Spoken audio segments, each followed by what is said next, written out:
Il y a eu des observations d'OVNI, des rencontres, des visites, des enlèvements, etc. Depuis le tout début de l'histoire, l'humanité elle-même a été semée ou est arrivée sur Terre dans un prétendu OVNI, comme l'indique clairement l'information dont je dispose. Au début, tout ce qui tombait dans ce groupe de phénomènes était attribué aux dieux, aux démons, aux fantômes et à la sorcellerie, car comme je l'ai dit auparavant, chaque personne ne peut expliquer son monde qu'avec les informations, les accords de perception et tout cela dans le cadre de sa propre compréhension, et tout ce qui est en dehors de cela ne peut tout simplement pas exister. La même chose se produit ici avec ce prétendu phénomène d'OVNI, que lorsqu'une observation impliquant un engin se produit, il ne s'agit que de personnes observant un aéronef avancé en dehors de leur compréhension et des accords de perception de la matrice, aussi mystifiant que serait un simple Cessna 172 il y a seulement quelques centaines d'années. C'est leur vision du monde qui entre en conflit avec l'existence d'un engin qui ne devrait pas exister, et non le phénomène lui-même. On dit que les visites extraterrestres ont commencé à se produire en beaucoup plus grand nombre depuis la détonation de la bombe atomique, en 1945, en raison de ses implications dangereuses évidentes. Nous ne remettons pas cela en question, cela semble logique même si nous avons de sérieux doutes sur l'utilisation de l'énergie nucléaire pour des dispositifs explosifs. Mais à mon avis personnel et avec toutes les données non humaines dont je dispose, l'augmentation drastique des observations d'OVNI et des cas avait beaucoup plus à voir avec deux choses.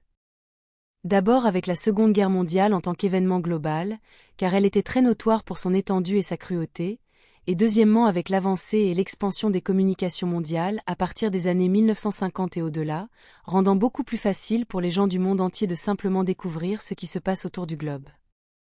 Avec cela, logiquement, les pouvoirs en place, la cabale et ses contrôleurs ont vu la nécessité de contenir et d'expliquer tous ces incidents pour ne pas perturber le statu quo. Avant de continuer, je dois clairement dire que le prétendu phénomène des OVNI n'est pas seulement causé par les technologies avancées des vaisseaux spatiaux, mais aussi par une très grande variété de choses qui incluent également des créatures interdimensionnelles, des perturbations énergétiques, des malentendus simples, et ainsi de suite, et je suis parfaitement conscient de tout cela. Je sais que tout ce qui se trouve là-bas n'est pas extraterrestre, paranormal ou même quelque chose de concret, car je suis conscient que plus de 95% de tous les cas sont des canulars ou des choses mal identifiées. L'hypothèse générale des gens selon laquelle la population humaine dans son ensemble détient toute la vérité et tout ce qui est à connaître est l'un des plus grands problèmes auxquels l'humanité est confrontée de nos jours. Comme je l'ai expliqué dans ma vidéo précédente, les gens auront tendance à croire n'importe quoi et n'importe qui ayant une sorte d'autorité officielle sur ce qui ne rentre pas dans leur propre perception. Au moins depuis les années 1940, les agences gouvernementales travaillent dur pour guider et contrôler la perception du public sur les phénomènes OVNI, et l'une de leurs opérations les plus connues pour y parvenir est le projet Blue Book. Ils ont déguisé une campagne de désinformation comme une recherche publiquement approuvée et transparente sur les phénomènes, et cela a toujours fini par disqualifier tous les incidents comme des malentendus, des phénomènes atmosphériques ou de simples canulars. Rien n'a changé de nos jours, rien, ils contrôlent toujours tout ce qui concerne les extraterrestres et les phénomènes OVNI, maintenant plus que jamais, car avec l'avènement d'Internet et avec l'augmentation drastique des télécommunications mondiales, tout le monde a un téléphone portable pour regarder des vidéos et des actualités, ainsi qu'une caméra décente en plus.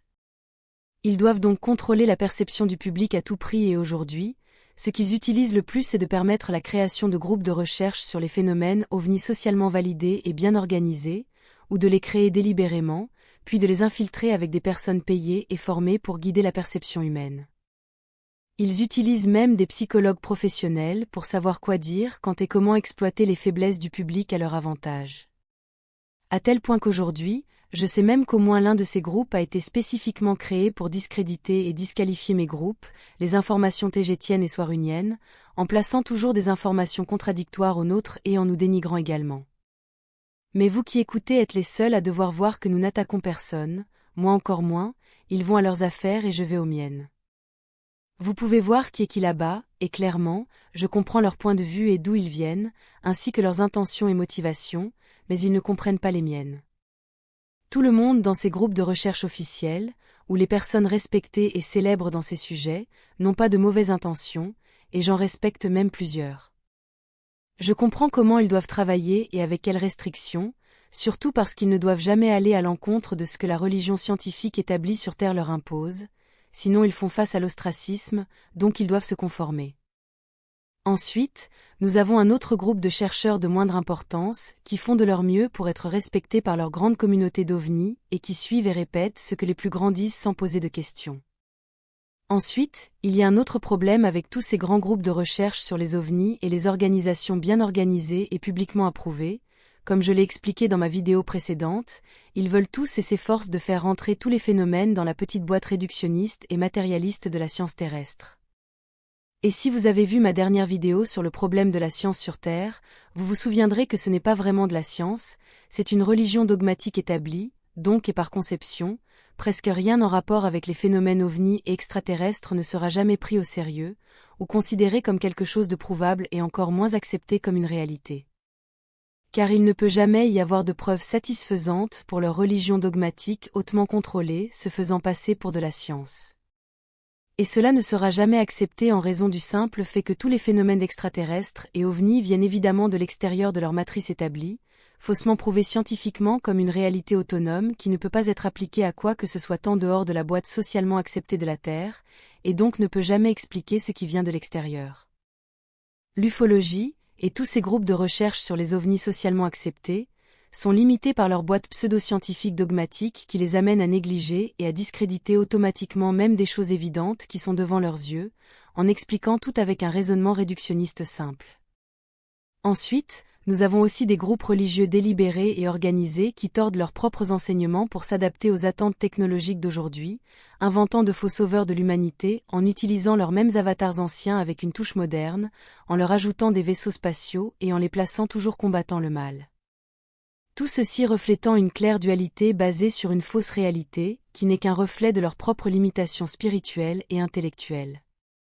C'est pourquoi je suis parfaitement conscient que moi et mon groupe ne seront jamais reconnus comme quelque chose de réel, par aucun de ces groupes officiels, ou par aucune de ces personnes avec un grand nom au sein de cette communauté, mais je ne demande pas une telle reconnaissance, car je sais qu'ils ne peuvent pas me la donner, et je suis parfaitement bien avec ça parce que je sais que ce serait un suicide professionnel pour eux.